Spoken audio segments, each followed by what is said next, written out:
A notícia chegou em 3 de abril. Um F-15E Strike Eagle americano, com 2 tripulantes, havia sido abatido no Irã. Imagens dos destroços da aeronave logo começaram a circular nas redes sociais. Mas a grande questão era o que havia acontecido com a tripulação. Um piloto e um oficial de sistemas de armas, WSO, seguiam desaparecidos. Eles se ejetaram antes da queda e estavam em algum lugar no Irã, sem terem sido capturados e em fuga. Nenhum homem poderia ser deixado para trás. Os Estados Unidos tomaram a decisão. A missão de resgate mais épica da história precisava ser realizada. Isso era insano, impossível. Os Estados Unidos conseguiram, e essa é a história. Sangrando muito por causa dos ferimentos, o oficial de sistemas de armas do F-15 rasteja e se arrasta. Ele sabe que deve subir em um local alto para que seus dispositivos transmitam o sinal e seus irmãos de armas possam localizá-lo. Uma montanha rochosa está no caminho, mas isso não o impede. O WSO amaldiçoou sua sorte. O caos da ejeção fez com que ele se separasse de seu piloto por quilômetros de terreno difícil no Irã. Sem que o WSO soubesse, aquele piloto já havia sido resgatado, pois foi retirado do Irã apenas 6 horas depois que o F-15 caiu. Enquanto rastejava e escalava, o WSO também não fazia ideia de que drones e aviões de vigilância já estavam vasculhando o local do abatimento. O WSO foi classificado como status desconhecido. Mesmo assim, ele continuou se movendo. Pouco antes, o Comando Central dos Estados Unidos, CENTCOM, recebeu uma mensagem indesejada. Um F-15E Strike Eagle da Força Aérea dos Estados Unidos, de indicativo DUD-44, havia caído em território iraniano hostil. O presidente do Estado-Maior Conjunto, Dan Kane, informou na Casa Branca que o piloto e o oficial de sistemas de armas ejetaram com segurança e estavam isolados atrás das linhas inimigas. O secretário de Guerra dos Estados Unidos, Pete Hegseth, ordenou imediatamente uma missão de resgate, apesar do grande risco. Os Estados Unidos teriam dificuldades no planejamento e mais obstáculos em terra. Enquanto isso, o oficial de sistemas de armas seguia avançando.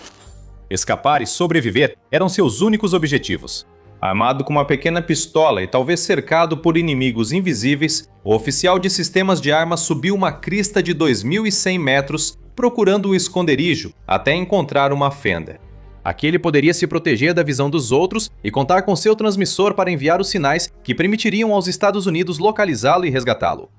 O localizador que o oficial de sistemas de armas segurava poderia ser tanto sua salvação quanto sua perdição. Deixar ligado permitia ao Irã encontrá-lo antes, mas era necessário usar o localizador. Sem ele, não haveria resgate. Então o oficial de sistemas de armas usou o localizador de forma intermitente, enquanto se escondia na fenda. O localizador estava cumprindo seu papel. Sinais estavam sendo transmitidos. No entanto, conseguir localizar o oficial de sistemas de armas estava se mostrando difícil. 14 horas após o F-15 ser atingido, o CENTCOM preparava um comunicado. Preparava-se para anunciar o resgate do piloto e que a situação do oficial de sistemas de armas ainda era desconhecida. Algo mudou. As autoridades localizaram com precisão o sinal do oficial de sistemas de armas. A declaração inicial foi descartada. Hegseth avisou Donald Trump que o resgate do piloto precisava ser mantido em segredo, enquanto fosse possível extrair o oficial de sistemas de armas, e a missão foi oficialmente iniciada. A operação precisava de tempo para começar. Não era caso de enviar um helicóptero para resgatar o oficial de sistemas de armas. O Irã e os Estados Unidos procuravam ativamente pelo oficial cujo caça havia sido abatido. Planejamento, preparação e, como vimos depois, dezenas e dezenas de aeronaves e militares seriam essenciais para o sucesso do resgate. O oficial de sistemas de armas não sabia de nada disso enquanto estava deitado em sua fenda. Ele só sabia que o localizador de sobrevivente em combate, o CESEL, sinalizador que o salvaria, precisava ser usado com moderação. Pesando só 800 gramas e feito pela Boeing, o dispositivo lembra um rádio militar com um computador de mão.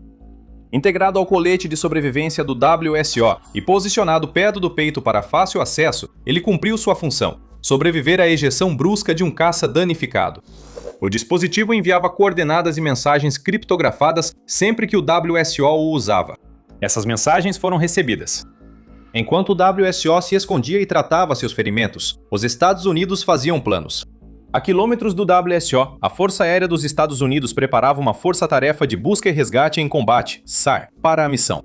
Composta por jatos de apoio aproximado A-10C Thunderbolt II, helicópteros HH-60W Jolly Green II Caesar e aeronaves HC-130J Combat King Caesar. Este grupo foi criado para missões como esta, assim como os militares das operações especiais da Força Aérea, encarregados de resgatar o WSO do Irã com vida. Os Jolly Green 2, já usados com os A-10 para resgatar o piloto do F-15 sob fogo inimigo, enfrentariam uma missão ainda mais complexa em seguida. O pacote César era grande e exigiria apoio de outros recursos da Força Aérea, representando exatamente o risco que os Estados Unidos quiseram evitar na Operação Epic Fury. Ao final da fase de planejamento, os Estados Unidos determinaram que precisariam de mais de 150 aviões e mais de 200 munições para completar a operação, segundo a CBS News. Trump afirmou que investir tantos recursos na missão de resgate era arriscado. Ele estava certo. Os Estados Unidos poderiam ter tido 100 mortos, e não 1 ou 2, se algo desse errado. A decisão foi tomada por um motivo simples, segundo Trump.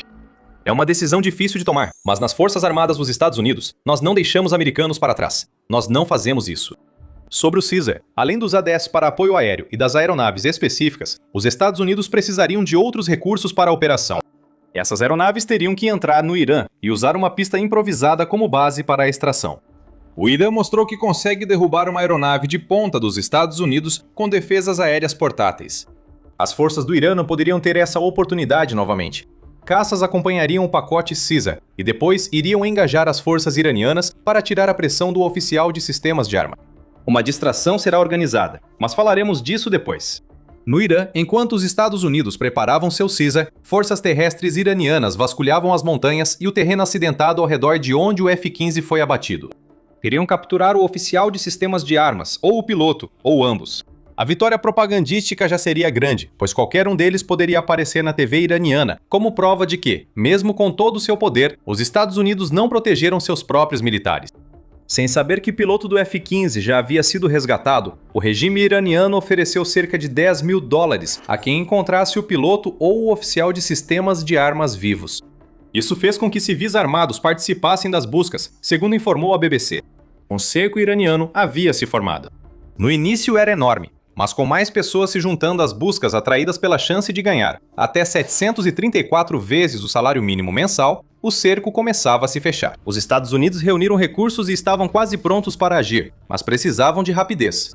O WSO não poderia se esconder para sempre, e ficar em um lugar facilitava que possíveis capturadores descartassem possíveis esconderijos. Mas enquanto tudo isso acontecia, outro grupo estava desempenhando seu papel na missão que estava por vir. Só isso já mudou tudo para o WSO. Antes de continuarmos, lembre-se, você está assistindo ao The Military Show. Aqui trazemos o quadro completo, não só manchetes. Inscreva-se para ficar por dentro. Além do localizador de sobrevivente Evader, outros recursos também indicaram às Forças Armadas dos Estados Unidos onde buscar o WSO isolado. A CIA se envolveu diretamente, como revelou seu diretor, John Radcliffe.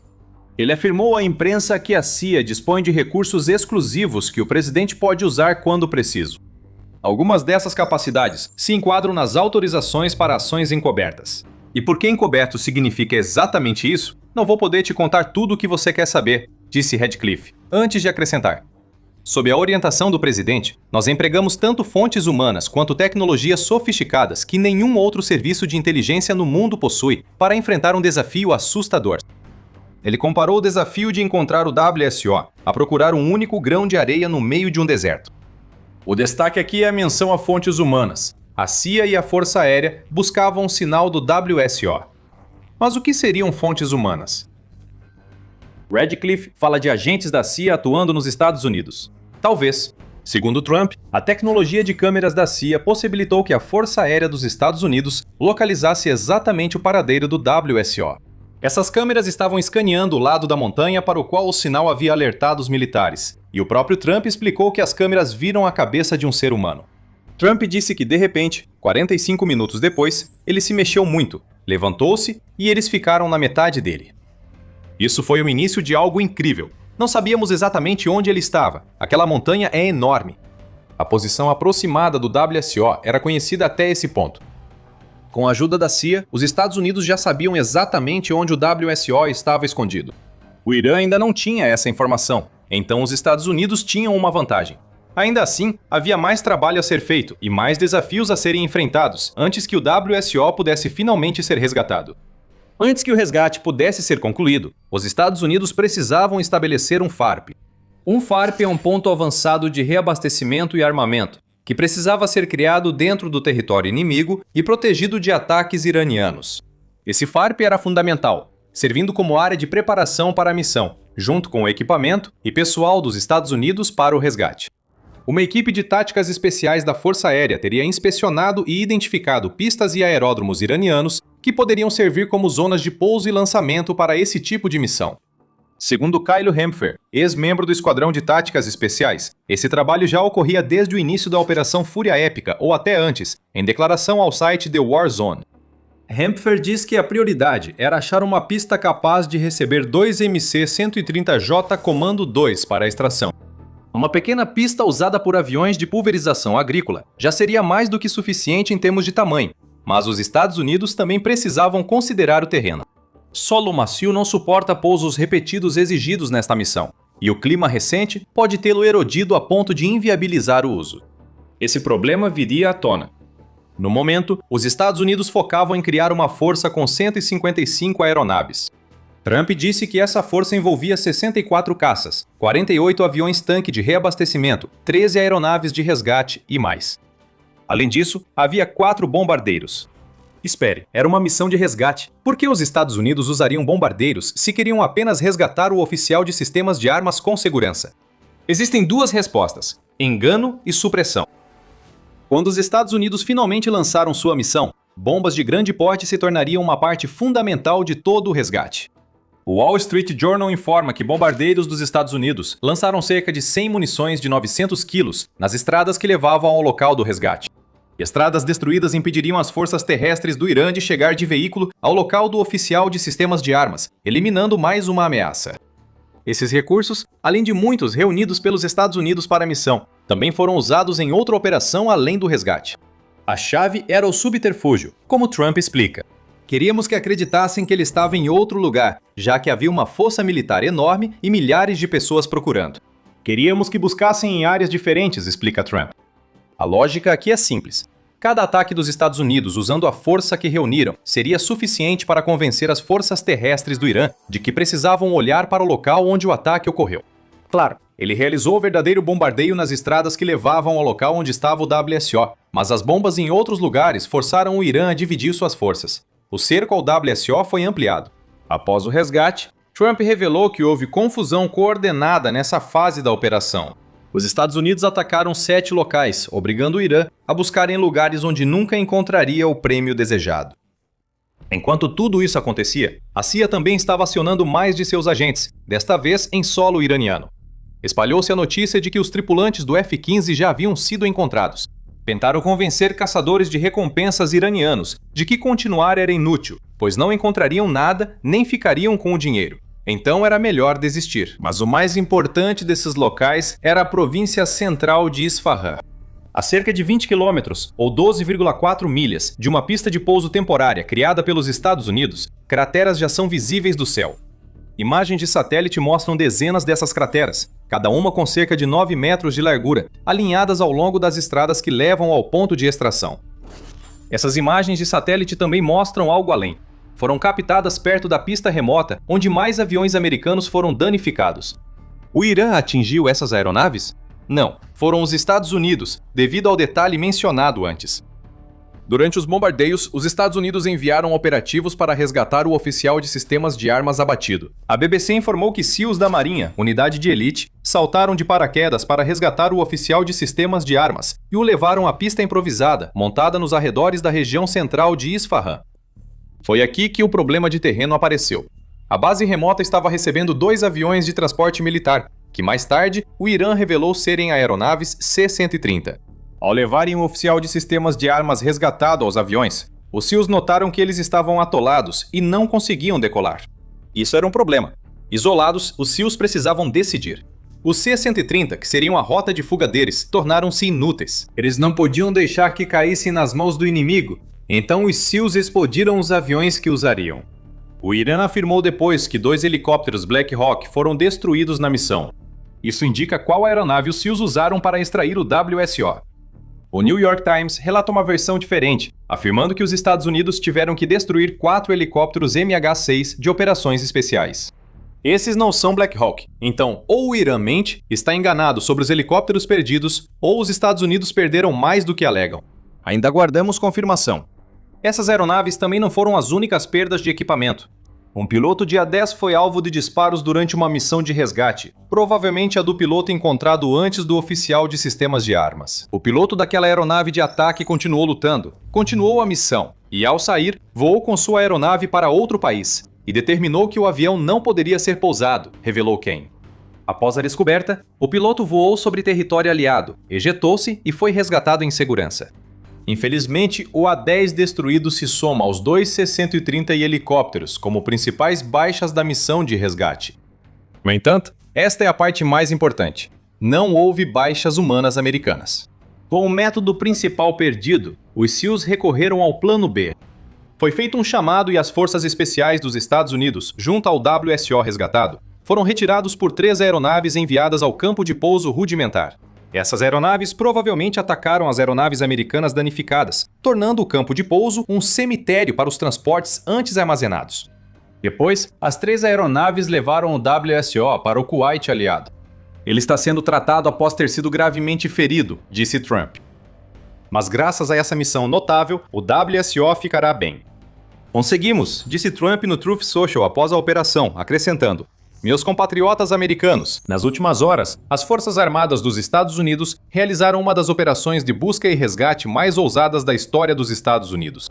Um de nossos excelentes oficiais da tripulação, que também é um coronel muito respeitado e tenho o prazer de informar, agora está bem e em segurança. Trump afirmou na mesma publicação que essa missão comprova novamente nossa supremacia e domínio aéreo sobre o Irã. Essa afirmação é contestável. Um F-15 não seria abatido se os Estados Unidos tivessem total domínio aéreo. No entanto, isso não diminui o quão impressionante foi essa operação. Os Estados Unidos tiveram que coordenar bem mais de 100 aeronaves e ainda mais pessoal, junto com operativos das Forças Especiais e da CIA, tudo para localizar e extrair um único homem. Os Estados Unidos conseguiram realizar a operação sem baixas americanas. Quanto ao Irã, marcou uma vitória de propaganda ao derrubar um F-15. A vitória muito maior de capturar pessoal dos Estados Unidos foi tirada das mãos deles por uma operação que ninguém esperava. Aguardamos para ver o próximo passo. Trump declarou um cessar-fogo condicional de 2 semanas com o Irã. O Estreito de Hormuz deve reabrir para manter o cessar-fogo, e o Irã afirma que o respeitará se todos os ataques contra ele pararem.